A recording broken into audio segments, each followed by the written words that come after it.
Good evening and welcome once again to the Third and Long podcast, slightly later than billed because, as you can see out there in video land, there's just two of us tonight. Myself, the incomparable Welshman, Shane Harris, and to my left, the OG of the podcast, Mr. Oliver Butler Henderson. Yeah, the Niner boys have escaped us tonight. They left us to scramble around, unlike Brock Purdy, because he can't scramble at all. You know, have to scramble around, our little late start. OBH, how are you feeling? I am good, my friend. I am good. We can get away with not talking about Niner news, which is always a good thing. I can't wait. It's going to be a great show. I can't wait. It's awesome. It's awesome. Love it when it's just don't get me wrong. I love the boys. Love having the show. Love like when it's awesome. But when it's two, it's nice. It's nice. It's less shout over each other. But yeah, I love it. I love the way we do things and how we run things. It's us. It's what gets us to where we are at the moment, you know. Well, we can shed a bit of light on where they are. I mean, Mr. Perrins told us about half an hour ago in our group chat, I'm having internet issues. That's what happens when you live in a backward suburb. And then you've got our beloved the Valley's boy. Well, yeah, I'm allowed to say that because he can't tell me no. He can't tell me off. Yeah, and then you've got our beautiful baby Hope then, who is a little under the weather, had his little jab. Can I say little prick yet? Oh, sorry, it's too late. Yeah. I mean, we're not allowed to swear on the show anyway now because we are like. That's what I meant. Everybody else was thinking. No, I get it, man. It's good. It's rolling. It's where we are. But yeah, it's been a good old week so far. How are things with you, Mr. Harris?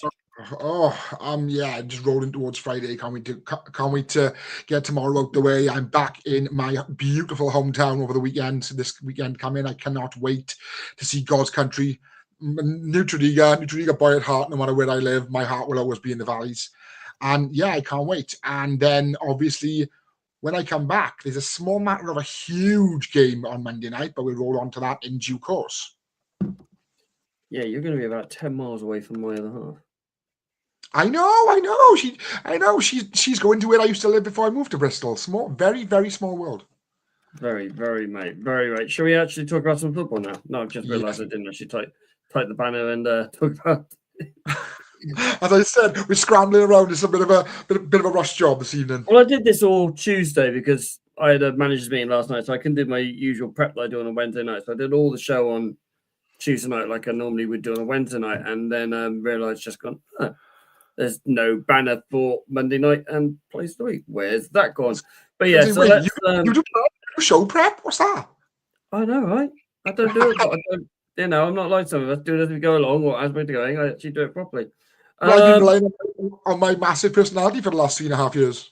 I don't know what's weaker: the Cowboys' defense or AT&T Stadium's roof. Oh, go for it! Go for it. What was it, about 3 hours before kickoff?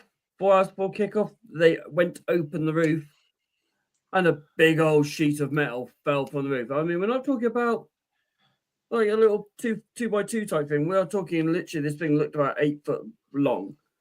It's probably aluminium or something like that, but it fell from the roof when they opened the roof.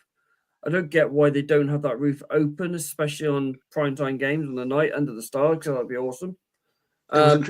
It's absolutely crazy. There's an old 80s song, which is one of my favorite songs, called "Waiting for a Star to Fall." But then the star didn't fall in Dallas. Half of the roof did. I know, right?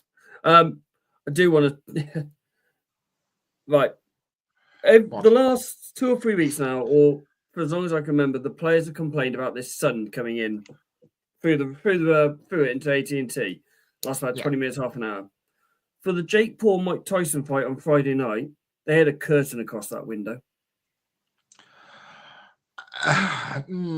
mean, Why you can't can they you do can it for a put game? that out there. What do you think about that one? I mean, I didn't watch the Jake Paul Mike Tyson fight because, I mean, when I want to watch my predetermined combat sports, everyone knows I'm a big wrestling fan, so I watch that. That fills my need for that. But then I Determined watched one. combat sports. Let's be fair. Come on, you know Does that he's. mean the OTC is going to win at War Games in a few weeks? Let's not talk. That's tomorrow night, actually. No, it's not Saturday night. Sorry, but I digress. Was that just to clear up something? Because as I said, I didn't watch it. Was it streamed like for free on Netflix, or if I'd have to pay out I don't know. extra I like a haven't watched box it office? myself. I know all the build-up was and all that. I'm guessing it was. I'm guessing they streamed it for free, but like I said, I didn't watch it myself, so I wouldn't know. One thing I will say really quickly. I mean, Jake Paul's in fantastic shape. Let's be fair, but he wouldn't live with a prime Mike Tyson, and the whole world knows it. We all know that. I mean, we all know that he's going to end up fighting bloody what's his name? Bellew next, by the sounds of it. That looks like that's going to happen. But we're not here to do a talk of boxing show. We're here to talk about NFL. And Yes. oh my God, Joe Mixon had a day. Joe Mixon is one of the bargains of the preseason. Going from the Bengals to the Texans, you thought the rich were getting richer because based upon the way the Texans played last year, I think they were sort of just loading up their wagon for a potential Super Bowl run. I mean, they're now 7-4 after beating the Cowboys on Monday night. They haven't looked impressive, but Joe Mixon did look impressive. Joe Mixon is a very, very good player. I mean, the Texans this season, they beat the Bills. Yes, okay, they beat the Patriots. Yeah, well, they and most teams beat the Patriots. I mean, but they lost to Green Bay. They lost to New York. They lost to Detroit. Well, everyone's losing to Detroit at the moment. And they lost to the Vikings. It's, yes, okay, they are 7-4, but out of the teams they've beaten at 7-4, Colts are just about a winning record. Bears are losing record. Jags are losing record. Yeah, okay, the Bills are one of the best teams in the league. Okay, the Patriots are losing record. Colts again are on a losing record. And then Dallas. The teams they've lost to are Minnesota, Green Bay, and Detroit. All winning records. Their record has been... And the Jets. Well, yeah, I mean, the Jets will have their good day. I guess in that once in a while, so yeah. Oh, yeah. I mean... The problem is now they've got these inflated records. It's very much like Washington. They've not beaten anyone with a winning record yet. They've only played teams, they've only beaten teams that've got a losing record. And it was the same with Pittsburgh a few years ago. You always get these teams that have these inflated records because they played bad teams. I can't remember who it was last year. They beat a team who was a bad team anyway. Who was it? They got to the playoffs and they got absolutely wanked, smashed out. Before, wasn't it? I can't remember who it was anyway. But yeah, they lost pretty spectacularly very early. The thing is, though, they're not even playing really well. They are literally just getting over the line in some of these games. I don't know what the problem is in Houston at the moment. I think we spoke about it a few weeks ago. Maybe the playbook's too dumbed down. Yeah. I mean, Tom Brady's talked about it several weeks that, it's the team isn't the same then. But yeah, there's something not right in Houston. This team should have gone on. I mean, they've got a 7-4 record. They're going to win the AFC South anyway because that is a poor division. But yeah, I can see them probably being one and done in the playoffs though. Well, you've got Diggs, the biggest preseason acquisitions out for the rest of the season now. So he's gone. And they've lost Desmond King to the Ravens, which happened, I think it was yesterday. So they've lost him as well. And let's look at their next 5 games, right? So they'll beat Tennessee on this coming Sunday. They got the Jags then on December the 1st. They'll win that. Then they got their bye week. And then they welcome Miami to Houston. And then after that, they've got 2 games which will probably define their season, right?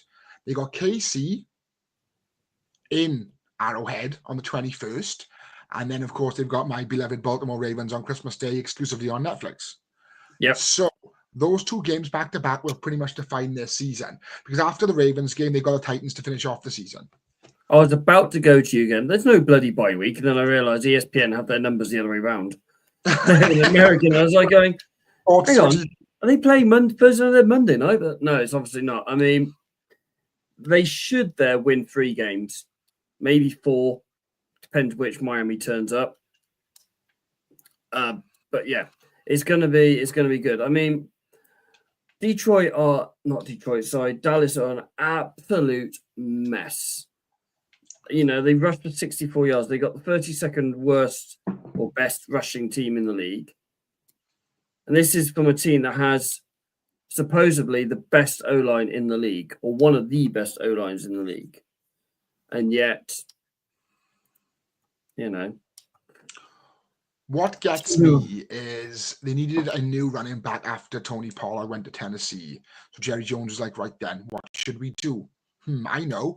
I'll bring Ezekiel Elliott out of deep freeze, and I'll have Rico Dowdle, and I'll be like, yeah, that'll do. That sound. That'll be okay against the elite of the elite. Jerry, not being funny, but it may be time to sort of hand the reins over. You know he won't. He's going to die at that wheel. Oh, yeah. I mean, we'll talk about it when he comes to New York as well, when it gets to the New York Jets. But I think the same problem in Dallas is now, or the same problem in Dallas is the same problem in New York, but we'll get to that when we get to the Jets.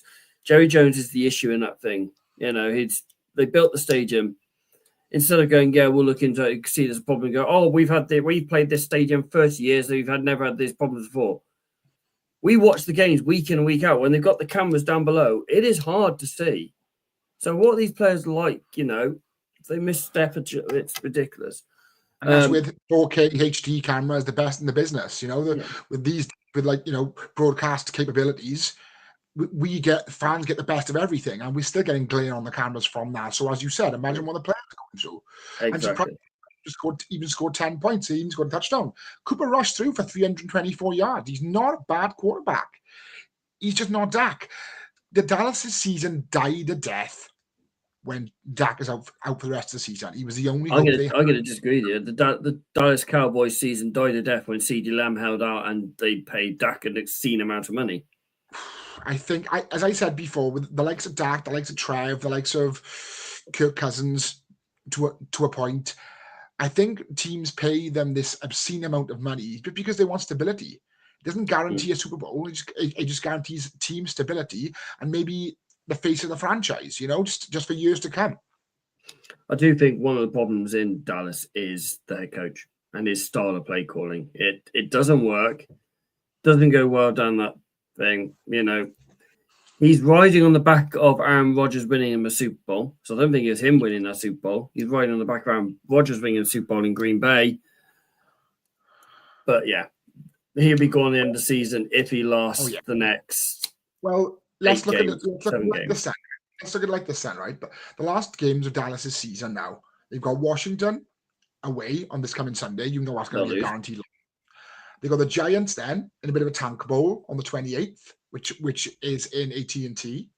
Yeah. They've got the Bengals then, again, AT&T, December the 9th. The Panthers, December the 15th. The Bucks, the 22nd. The Eagles away on the 29th. That might be, if Mike McCarthy's not gone before then, he'd probably be gone then. And to finish the season off with Washington again, January the 2nd. So in all honesty, I can see them losing to the Giants on the 28th of November, and that'll be the final straw for McCarthy and the final straw for Jerry Jones. I mean, it's Jerry Jones' team. He's not going to go anywhere, is he?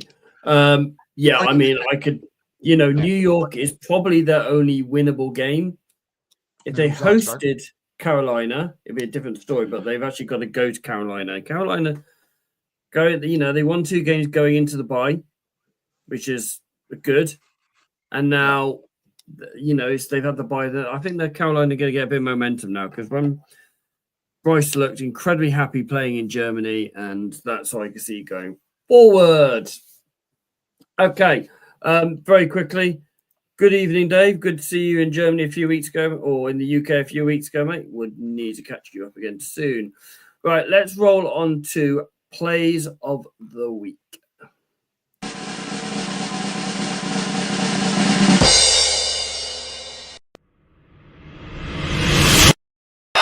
One of the better pass rushers in the league going to work on third down. Levis taking a shot. He's got Westbrook-Akine breaking free. And the Tennessee Titans right back in it. 98 yards. Jackson, deep drop, timing route, drops it in the bucket, caught by Hill. Steelers fighting for the football, they come away with it. Play is whistle dead. The question, who's got it? Peyton Wilson is claiming he took it away, and he did. Steelers take over.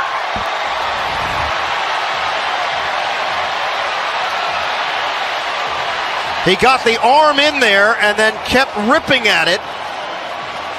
And he was working it free as they were going down. That's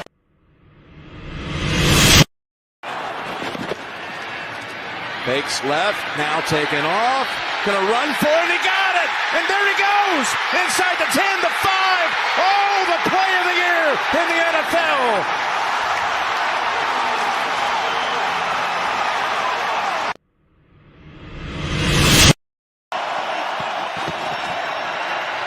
Mahomes retreats to the 25, steps up, desperation time, and it's intercepted! The Bills are going to hand the Chiefs loss number 1. Woo! Sorry. Right, the two Niner boys who are Before we do, let me just say something really quickly, right? I've made three really, really good friends, really, really close friends in my 3.5 years doing this podcast. I love each and every one of you for varying reasons, and I think you're absolutely brilliant. I love being in your company. But if you pick a play like that again, any of you pick a play like that again, that shows as many replays as it did, just as Hill's knee hit the floor first, our friendship's going to suffer. I don't know who did it, but I will be asking questions and an inquest will be made. It definitely wasn't me, I'll tell you that. I mean, it wasn't. could have been me. Was. It could have been me because, well, we'll talk about that when we get to Players of the Week, Mr. Harris. Sorry, you could continue now. I mean, that was actually the Peyton Wilson interception was chosen by Baby Hope. Trust him.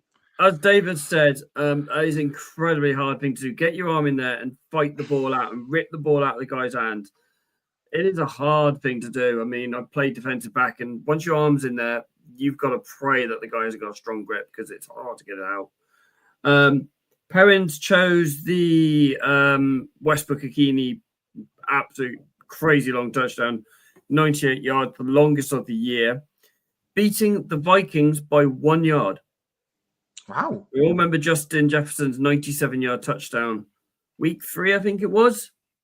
Week 3 or week 4. Feels like forever ago. That one, you know. To have the balls to call that play as well in your own end zone where you're going to get safety if you get it wrong. Yeah. And great execution by Will Levis on that one. Shano, you took the pick that iced the game against the Chiefs, my friend. You just had to. I think it's probably the most important pick of this season. The Chiefs were rolling towards that undefeated season, which hasn't been done since 1972 Dolphins. And I'm glad that Josh Allen and the rest of the Bills put the sword to them. And Terrell Bernard basically put the cherry on top of the game. Fantastic. And he dived. We watch Premier League every week, and you don't see keepers dive that well. The proper dive. Proper grab. I mean, I was like, oh, I know why he's chosen that one. And I was like editing the video, putting the video going, that's actually quite a good interception. He's a full length to grab that. Fair play. Jim Nantz called it play of the season. Moment-wise, it is moments of the season. It was 4th and 2. You know, you were on 23-21. If you don't get it, you're giving the ball back to KC, who had plenty of time to go down the field, kick a field goal, win that game. And they've done it before plenty of times. He ran through 6 KC players. 6. Dave said, fellow Patriot fan, what a play, though. Josh Allen, MVP. No. Yes. Not yet, anyway. Me, Josh Allen is MVP. But I'm going to say something here. If Joe Burrow's record was the other way around, he was a 7-4, not 4-7, he would be straight ahead.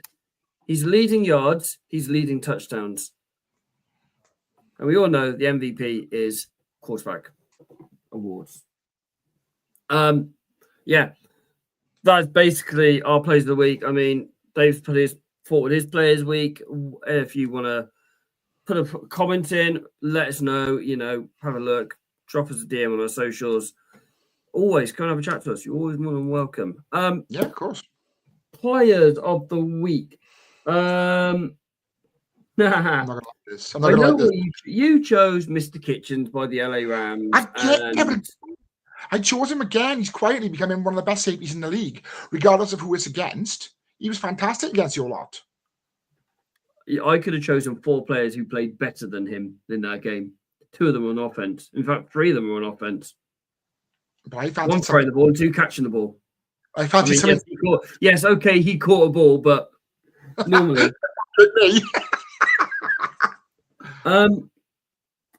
I went for a certain Saints tight end stroke QB, stroke wide receiver, stroke kick returner, stroke linebacker, stroke offensive lineman, stroke special teamer, Swiss Army knife in the NFL, Taysom Hill. Hot dog salesman. 3 touchdowns, 135 yards. He scored someone on their fantasy league who was in the league. They actually had him on the bench. They scored 35 points. I love me some Taysom Hill. Scores 35 points in a season. He did it in 1 game. Feel sorry for the people left on the bench, but yeah, he's joint top. The 2 gentlemen didn't pick him, but one was Jared Goff. 4 touchdowns, 465 yards. That is the most in a franchise that from the Lions. It's the most in his career. He is coming another outside of the MVP. It's every week with him. It's every week with him these days. The Lions are playing football. I saw a thing the other day saying Lions against the Bills Super Bowl. That would be a hell of a bowl game. Oh yes, and we all want to watch it. Oh god, yeah. Even though Kendrick Lamar halftime show, yeah, maybe. Sorry, there's one Lamar that means anything to me. And Mr. Perrins took Joe Mixon, 3 touchdowns, 136 scrimmage yards against the Dallas Cowboys. Joe Mixon was angry and he was annoyed. He wanted to beat everyone to a stick on that one. That's the thing. So he's showing the Bengals what they're missing out on. What they basically thought, you're okay with bringing Zach Moss, and Zach Moss is injured now. So they're basically showing him what he missed out on. And I'm super happy that no one took that person that kicks the balls in that horrible yellow place. I'm glad. I mean, it's not yellow; it's green, but it's a towel. You know what I mean? Bloody orifice. Yes, Peyton Hill did win MVP. No, that ain't gonna happen, Dave. Mac Jones will never win MVP, mate. Come on, play fair now, mate. Come on. Cool. Are you ready, Shano? Shall we do it? Yeah, but let's go for it. This is the news in 60. I can't find my little thing. There it is. No comment. No comment. Is it past 9 o'clock? No, it's not. No, I can't say that. I mean, it's cold. Let's put it that way. It's very, very cold. And I've been out coaching kids football. Yeah, it's cold. Anyway, move on quickly. So, news in 60. So, New York is called the city that never sleeps, and neither team wanted to be outdone each other this week.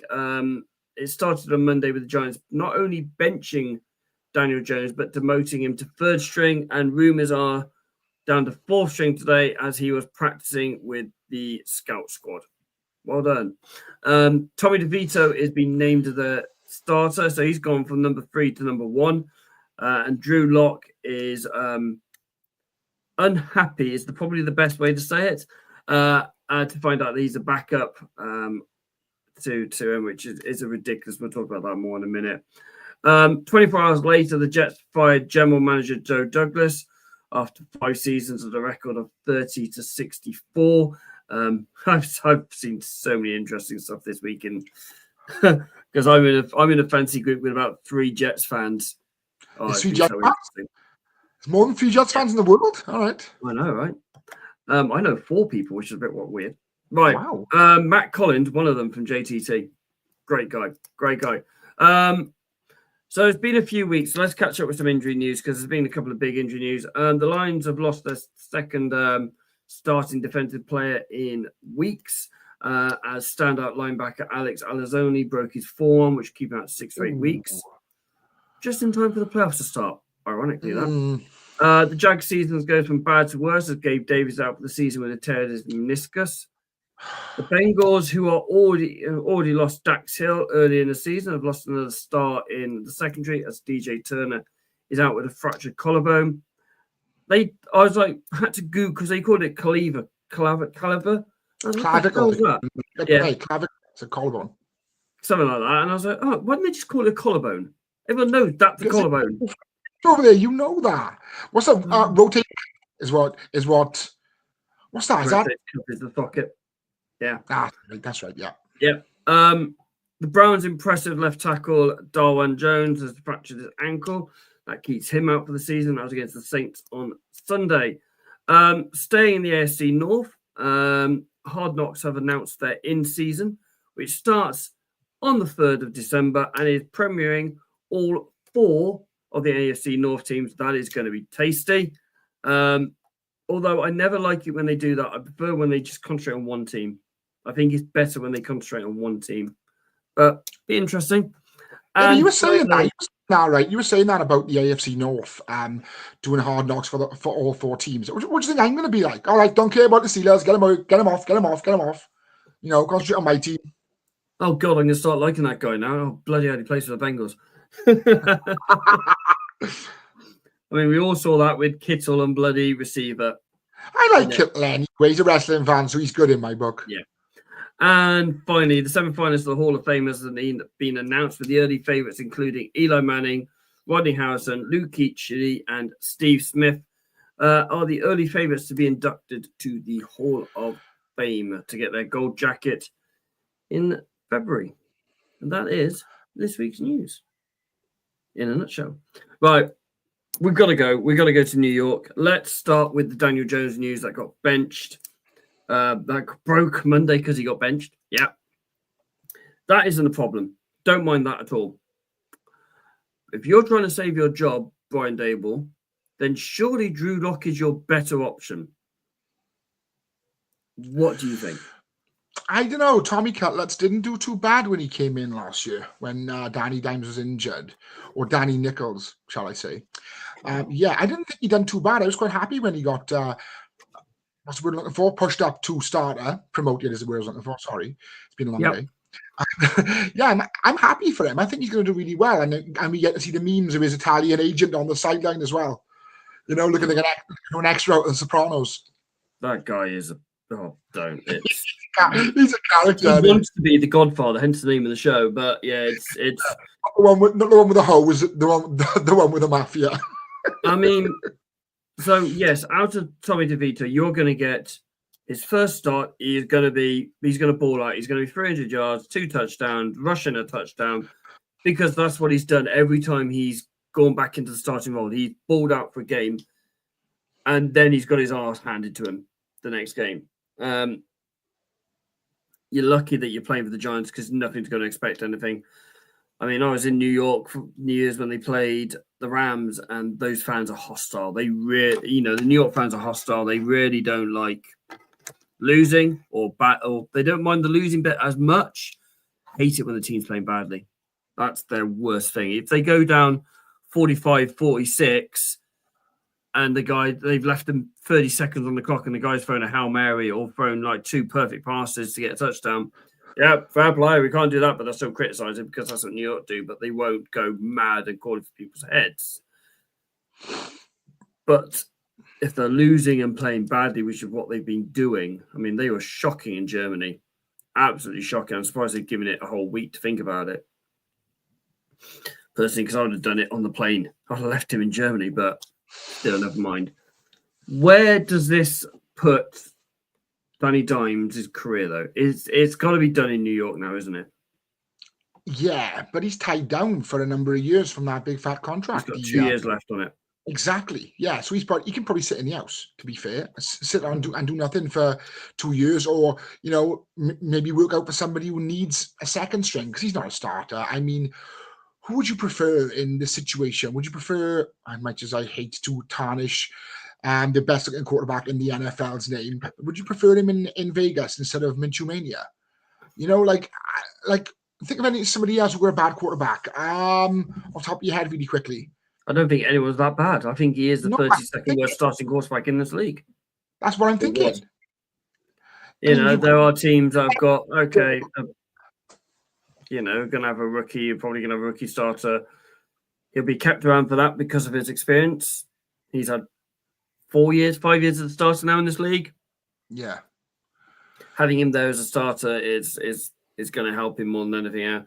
Help the rookie more than anything else. You know, there's a couple of good rookies coming in. Ewers and Cam Ward are two quarterbacks that are coming in. Obviously Sanders, but he's going to end up going to Vegas, I think. Anyway, yeah, Danny Jones is done in this league. All he's known for is falling over his feet. Exactly, yeah. That's all he's known for. Like Mark Sanchez, all he's known for is the butt fumble. You know, you can be famous or infamous, and unfortunately, Danny Dimes is very much infamous. It makes me laugh very, very much whenever I see the players and they go, "Oh, Keachley, so many times Pro Bowler, Greg Olsen, so many times Pro Bowler, Tom Brady, 7-time Super Bowl champion." All these players going on these hosts, and then you get Sanchez, 5th round pick. Mark Sanchez played in the NFL. Okay, cool. Thank you. Contributed award, yay! Yeah, I mean, New York have a lot of problems. You know, I could see GM being gone. I could see the head coach being gone. I could see the OC going. I could see literally a full house clear out. Come back Friday on the 6th of January, 2025. There's going to be a full house clear out in New York. I can see that happening in the blue side. Over to the green side. So Aaron Rodgers fired. Woody Johnson fired. Woody Harrelson. That wouldn't surprise me at this stage. Fired Joe Douglas under the supervision of Aaron Rodgers. Obviously, that's all a joke. Aaron Rodgers didn't have no input into who he fired and who he hired. Honest. But of course. So the stories are that I've been hearing, you know, like I said, the Jets fans are on my fantasy graph is Joe Douglas has been hiding. He has been hiding like he knew he's going to be sacked. When the rumors was after week 4, Jets owner wanted them to bench Aaron Rodgers because the team was playing bad because of it. Team went against him. No. Week 5, Robert Saleh got sacked. Mm. They didn't want Devontae Adams. The owner went after and got Devontae Adams. The owner didn't put the pen to paper to get Harrison Riddick signed. You know, even though everyone said, "Look, we need to get this." Here's the owner going, "No, I'm not paying that. I'm not paying that." Devontae Adams, he was the one who didn't want to give around a 2nd round pick for Jerry Jeudy. Sorry, but Jerry Judy's probably what you probably got you there. And now the Joe Douglas has been fired because he's been hiding. Joe Douglas as a draft class isn't too bad. He's drafted really well. But there's been things that have killed him, like Aaron Rodgers, for starters. And I do think the Jets owner is the big problem there. He came across it when they did Hard Knocks a couple of years ago that he wants to be controlling everything. And there's too many. He is the problem. And I class him as a problem like Jerry Jones' problem. I don't know what you make of the situation, my friend. Whenever you bring in a player to any new sport, any new club, anything like that, you're bringing in 2 parts, the skill and the attitude. So you bring Aaron Rodgers in, you know, former multi-time MVP, Super Bowl winner, legend of this sport on the field. But you also bring in the Aaron Rodgers egotistical, weird, strange old bloke, you know, off the field. So you don't know what kind of sway or stroke he's got in New York, but I can assure you he'll have something to do with this. He knows his years are winding down. He knows he's on the wrong side of, well, he's pretty much almost 40.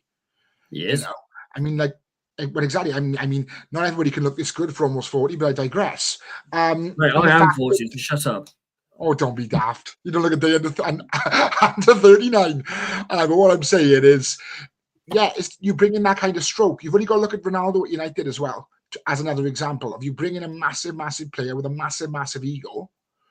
It affects things, not just on the field, but off the field as well. We were saying last year when Rodgers got injured on the first play of the season, and everybody was like, "Oh, imagine this Jets team with Rodgers. They would be brilliant with Rodgers if Rodgers was there." And then he came back, and it's just fallen apart at the seams. Personally, I wouldn't go with Salah. I think Salah's tremendous. I really do. And he was just building. 100%. At the end of the day, sports fans, owners, the money men in charge as well, have short-term memories. What have you done for me lately? Not a case of you're rebuilding. You've only got to look at, your team, you've only got to look at the Pats. They haven't had success for a long time. And they've been floundering for a long time since the Brady days. But then they're in the middle of rebuilding. Well, they're in the middle of rebuilding, and they are. Jared Mayo, like, how long is he going to be there? I wish people would have longevity. Like, bear with us. We're trying, we're working, we're doing it. Bear with us. Not a case of one more loss and you're out. It's very right. I'm going to transfer this over to soccer, football. Yes. Don't say it. Don't say it. So Alex Ferguson won the FA Cup, which saved his career. If he hadn't won that FA Cup, he would have been sacked. And United wouldn't have this career, or had the legacy, the dynasty, whatever you want to call it, that they had. He was already with that club 3 years. Now, with the NFL, it's normally the same thing. That you're normally given 3 years as a head coach anyway. This would have been Salah's third year, maybe even fourth year, actually. I can't remember off the top of my head, in this league anyway. And then maybe they'd go on, look, okay, yes, you did all right with Zach Wilson for the first season. You did okay with Zach Wilson, Tyler Taylor, Tommy White, Mike White, Tommy Boyle, and all that lot. And you got us 4 or 5 wins on that team, and defense is kept in the game. But now you've got Aaron Rodgers. Aaron Rodgers, 4-time MVP, Super Bowl winner. He's got all his friends. They should be able to do what Tom Brady did. Difference is Tom Brady's liked. And 10 years ago as well. And Tom Brady is liked. Tom Brady didn't go off and do darkness retreat.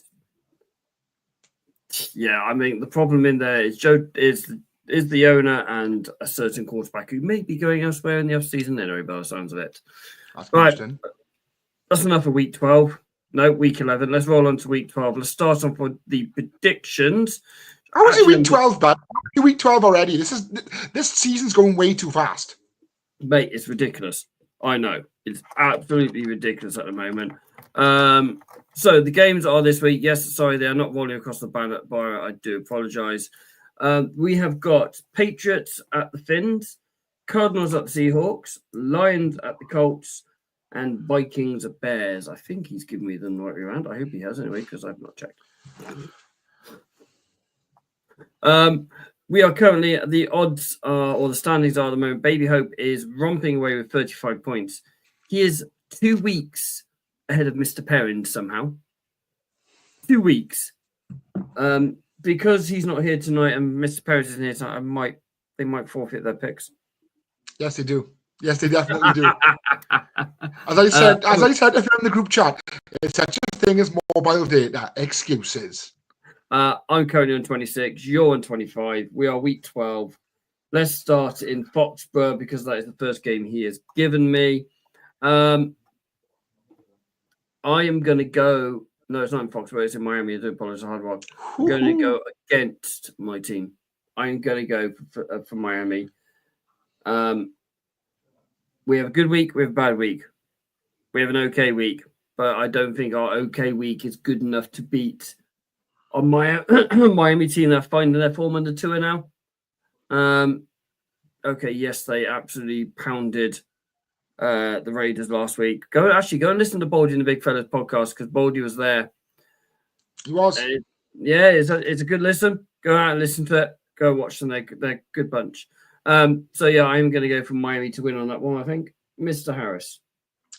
It all hinges on Miami's season hinges on Tua starting, much like the Ravens season hinges on Lamar starting, the same with the Bengals on Joe Burrow starting. If you're missing your superstar quarterback and you've got to play a second stringer, everything suffers. But now, for some strange reason, Tua's putting his career before his health. So, I mean, this Dolphins team hasn't really lit up the league this year. They've been a bit bang average at best. Yeah. But I think they should have enough to beat your lot. Yeah, I got to go for the Fins. I mean, ideally, I'd like to go on Andy's show next week as the Patriots beating the Miami, because he is a Miami fan. And I don't know if I can deal with him gloating in front of me. I don't think I can deal with that. He's got to do something, haven't he? He's not a happy bunny. He goes to see Miami like they always lose. It's a curse. Yeah. Curse. The next one is the NFC West matchup of the Arizona Cardinals traveling to Seattle to take on Geno Smith-led Seattle Seahawks. Mr. Harris, over to you, my friend.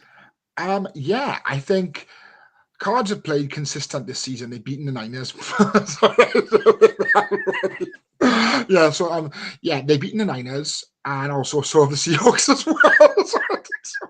Sorry, the boys are not here, so I've got to get it out when I can.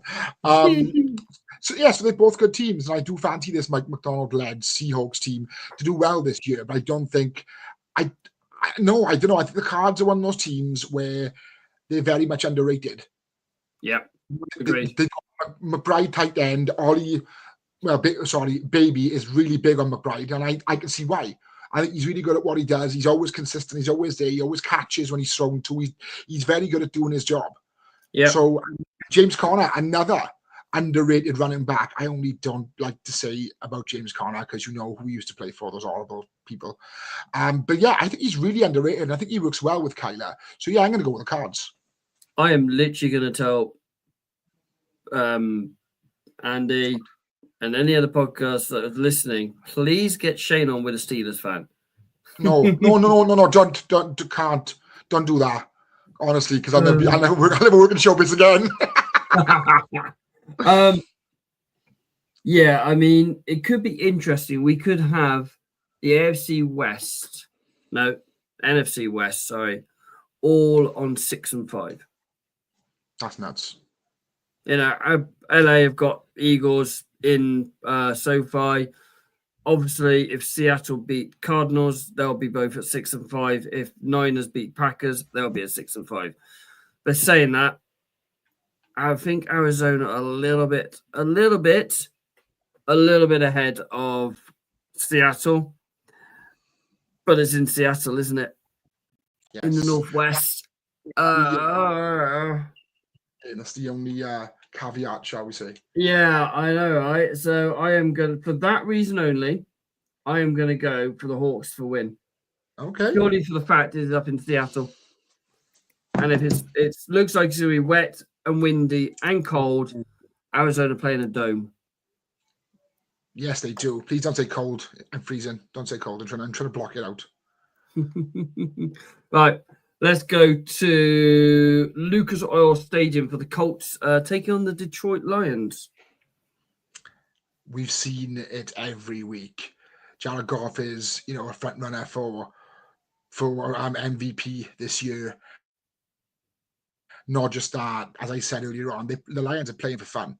It doesn't look like they're, struggling with anybody. It looks like they're having fun out there. They put up 50 points pretty much every week, no matter who they play. They've scored they are probably the best team in football in 5 games this season. Out of 10. That's 5 games they scored 40 or more points. It is ridiculous how good this offense is.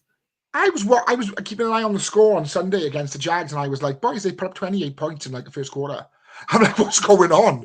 But yeah, Dan Campbell's got them drinking the Kool-Aid in Detroit. They're all believing.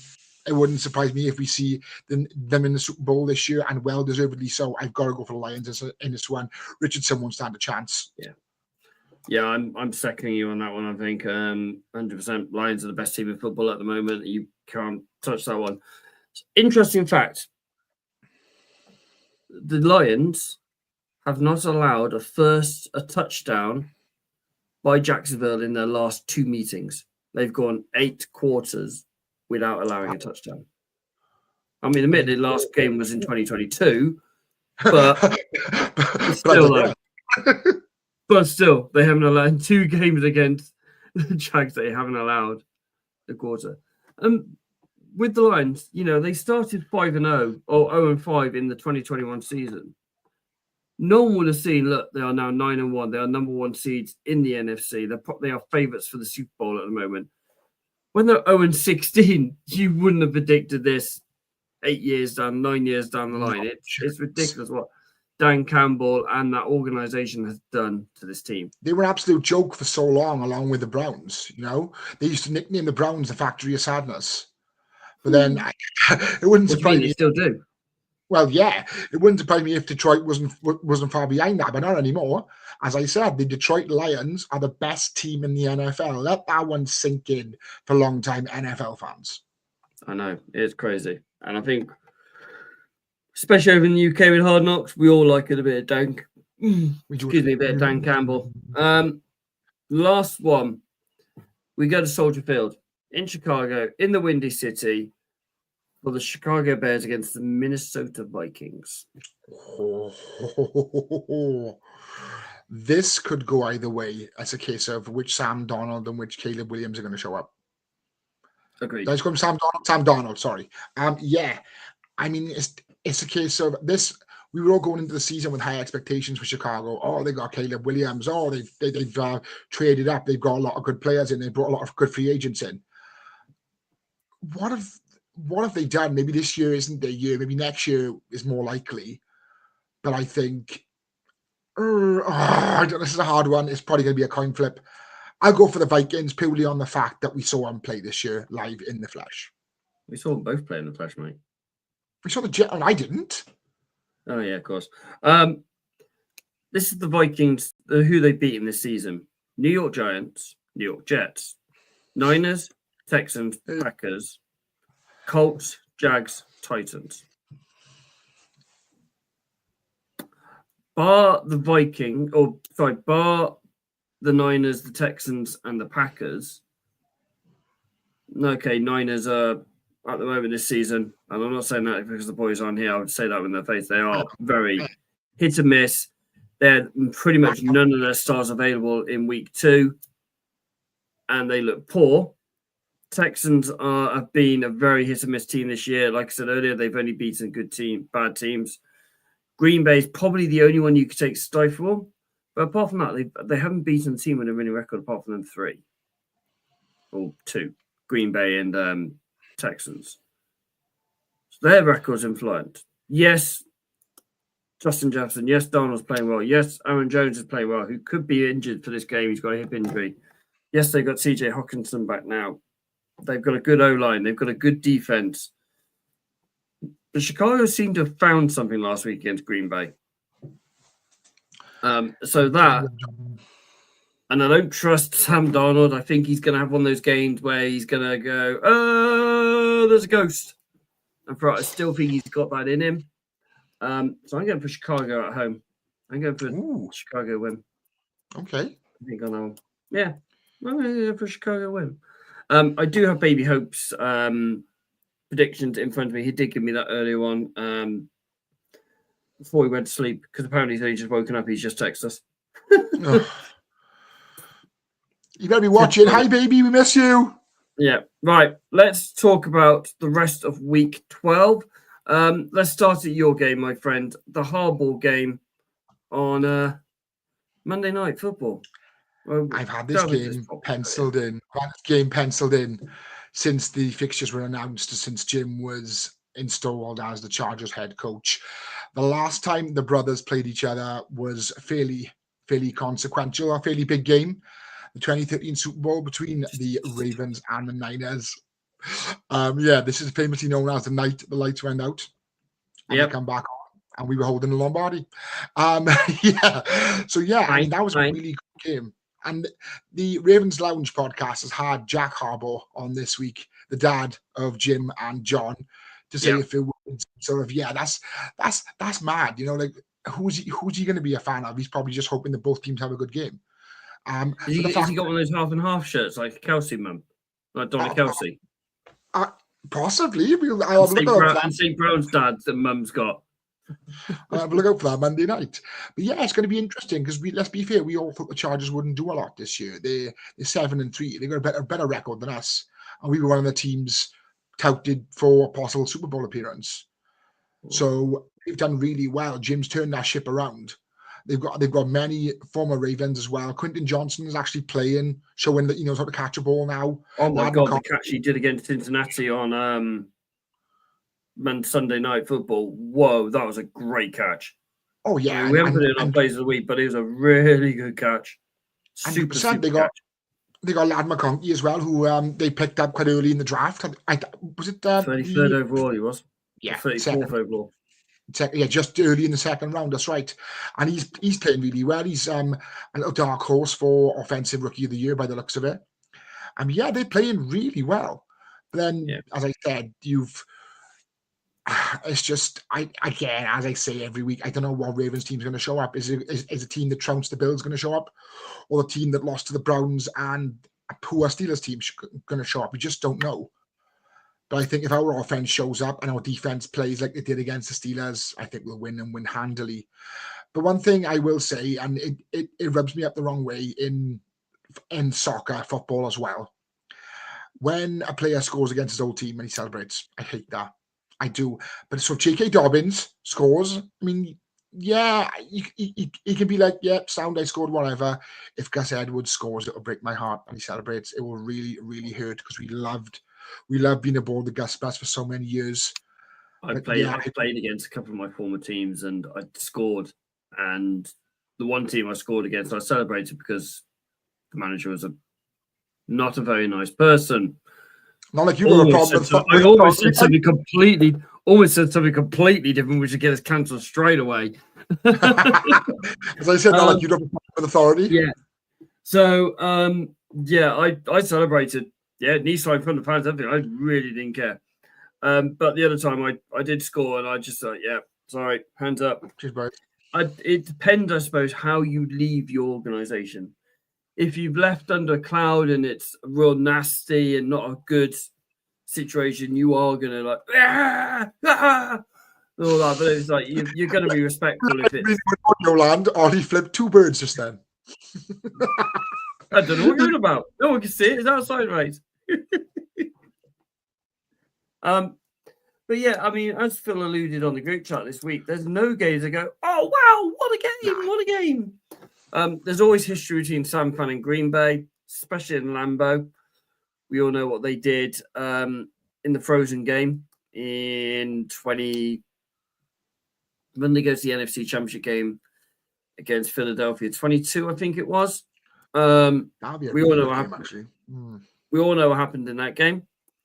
Always brings up good games, but there's no games that go, wow, that's going to be a game. You know, you've got tonight's game's probably the better of the 2 games, not because these teams are similarly matched, because of divisional rivalry, hatred for each other, and it always normally brings up a good game. Remember, Cleveland ended Pittsburgh's winning streak when they were 11 games.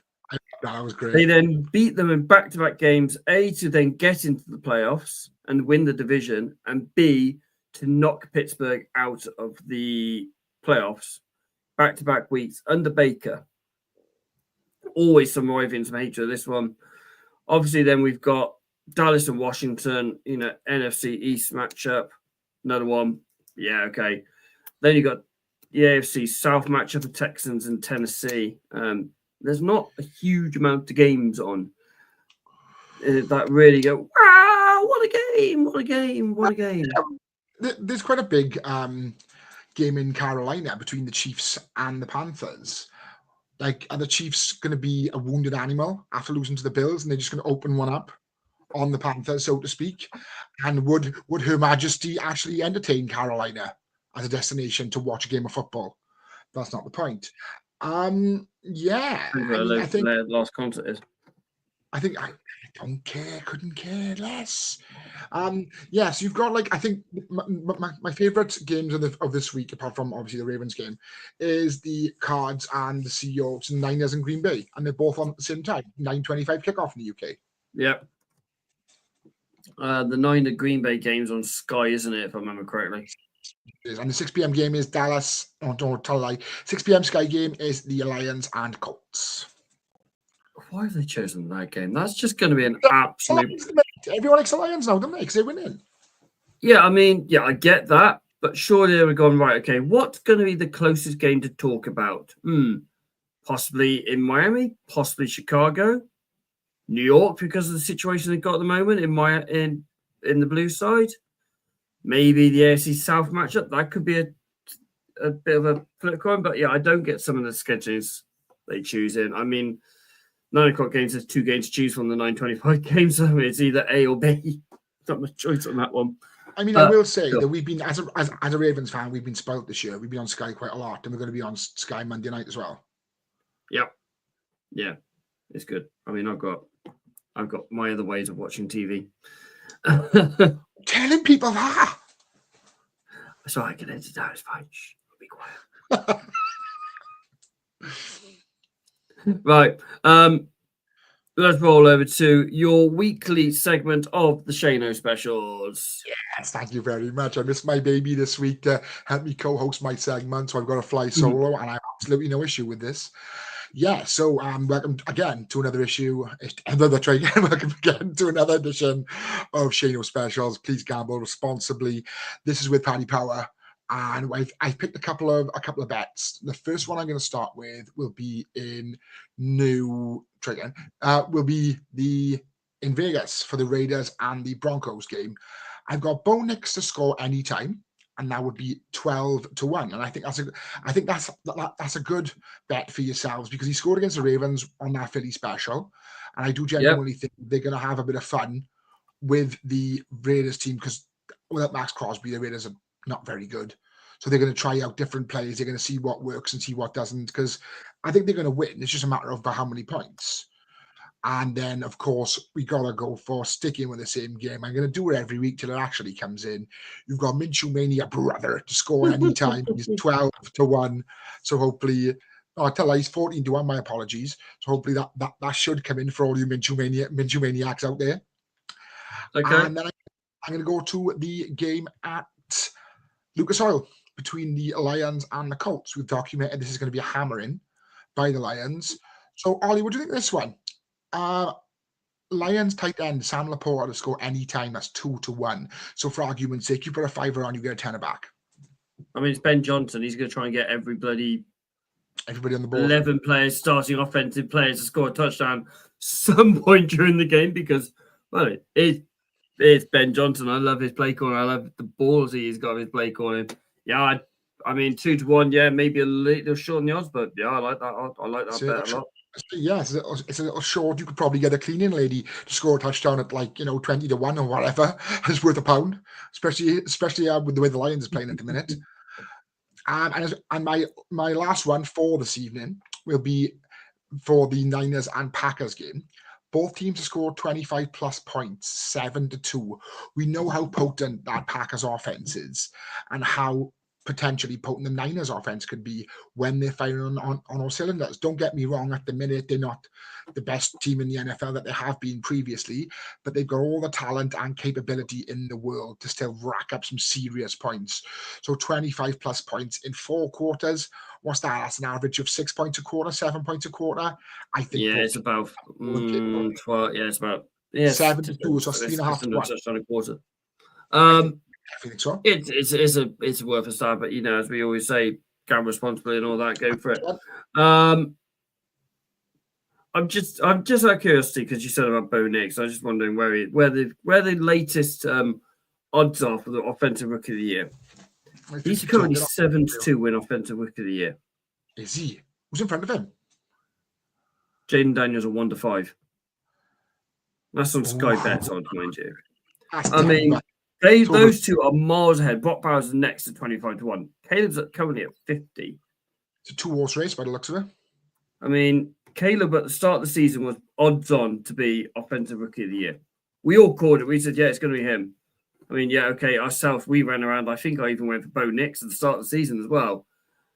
But what Bo Nix is doing in Denver, at the moment, I would not be surprised if he was announced on Thursday before the Super Bowl don't ask me the date because I can't remember off the top of my head. Bo Nix, offensive rookie of the year, because he is playing lights out at the moment, especially if that team gets to the playoffs. It all comes down. I mean, they're currently the 7th seed in the AFC. It'll come down to Jaden Daniels staying fit, and he hasn't been fit all this season because they brought in Mariota for 5 minutes, didn't they? So yeah, I mean, he's out with rib injury, and I think he's starting to hit that wall because obviously he's a lot more of a rusher, and they do a lot more with Jaden Daniels than they do with Bo Nix. Bo Nix is a scrambler. So I love watching Bo Nix. I think he's a really good quarterback to watch. But yeah, I think he might hit that rookie wall a little bit later, maybe week 14, week 15. But at the moment, my money would be on Bo Nix to win offensive rookie of the year. Personally, your first clip that one. Oh God, yeah, it will be clipped and it will be going on. I do promise 1 week I will get you a jingle for your Shano specials. Please, it's been. I'm trying. I'm trying to. If anyone knows how to make jingles, hey, calling out the big fella on board here, big fella. If you know how to make jingles, can you hit us up, please, mate? You've got all the jingles in your show. It's great. Love it. Nah, like parents can't make us a jingle, and you're also saying like that. You're also saying that like I don't know one of the best young guitarists that I've ever seen in my whole entire life. Who's that? You know my boy, young Neil. You've seen him on my Facebooks and stuff. He's incredible. I'll send you some stuff. Okay. Yes. Okay. Yeah, that's my mom calls him. That's my mom calls him. Get that bloody haircut. Oh, Shano, it has been a pleasure as always speaking to you on a Thursday night, my friend. It's always nice when it's just the two of us. You know, I educate you as much as I can, and you intrigue me as much as I can. But until then, ladies and gentlemen, we'll be back on your screens on Monday night. You'll be able to download this episode tomorrow from your listening devices, whether it's Apple, Amazon, Spotify, Google, wherever you get your podcast from. But until then, ladies and gentlemen, good night and stay safe all.